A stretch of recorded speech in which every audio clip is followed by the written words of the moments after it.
ఇంట్లో ఎంతమంది ఉంటే అంతమందికి పని ఉన్న పని ఏమైనా ఉందంటే అది వ్యవసాయమే కదండి. రెండు మీకు చూపిస్తాను. ఇక్కడ నేను, అక్కడ నాన్న, అక్కడ అమ్మ. నేనంటారా, ఆవులు గడ్డి తెచ్చే పనిలో నేనుంటే, నారు పోసి నీరు పెట్టే పనిలో నాన్నున్నాడు. పంట కోసి ఇంటికి తెచ్చే పనిలో అమ్ముంది. ముగ్గురు పనులు నేను మీకు చూపిస్తాను. ఎక్సెల్ బండి మీద గడ్డి కోసం లగెత్తుతున్నది నేనండి.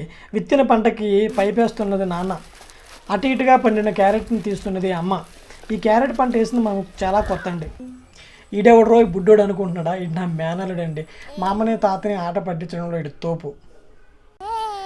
నీరు, గాలి, వాతావరణం, ఎరువు ఇలా ఏం అనుకూలించకపోయినా పంట పోతుంది కదండి. కానీ ఇక్కడ అనుభవం. అవునండి, ఈ క్యారెట్ పంట వేయడంలో మాకు అనుభవం లేదు.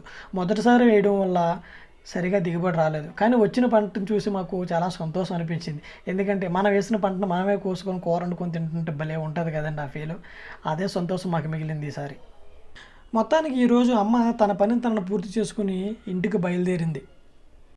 ఇగుండో ఈ మాటలో పడిపోయాను. మొత్తానికి నా దగ్గర కూడా వచ్చేస్తున్నాను. నా పని కూడా పూర్తి అయిపోయింది. గడ్డి కోయడం అయిపోతుంది. మొత్తానికి ఇంకా నేను మోపు కట్టుకొని బండి మీద గడ్డి పట్టుకొని రావడమే ఉంది. ఇదిగో నాన్న దగ్గరికి వచ్చేసాను. నాన్న పని కొంచెం కష్టంగానే ఉంటుంది. కొంచెం ఓపిక, సహనం, బలం ఎక్కువగానే ఉండాలి. అమ్మ పనితోనూ నా పనితోనూ పోల్చుకుంటే నాన్న పని కష్టంగానే ఉంటుంది. నాన్న అయితే మొత్తానికి నీరు పెట్టేశాడు. ఇంకా కొంచెం పని ఉండడంతో ఇంకా ఇక్కడే ఉన్నాడు. మా వీడియోస్ మీకు నచ్చుతున్నట్టయితే కొంచెం లైక్ వేసి సబ్స్క్రైబ్ చేయొచ్చు కదండి. మా ఈ కంటెంట్ మీకు ఎలా ఉందో కింద కామెంట్ల ద్వారా తెలియజేయచ్చు కదా.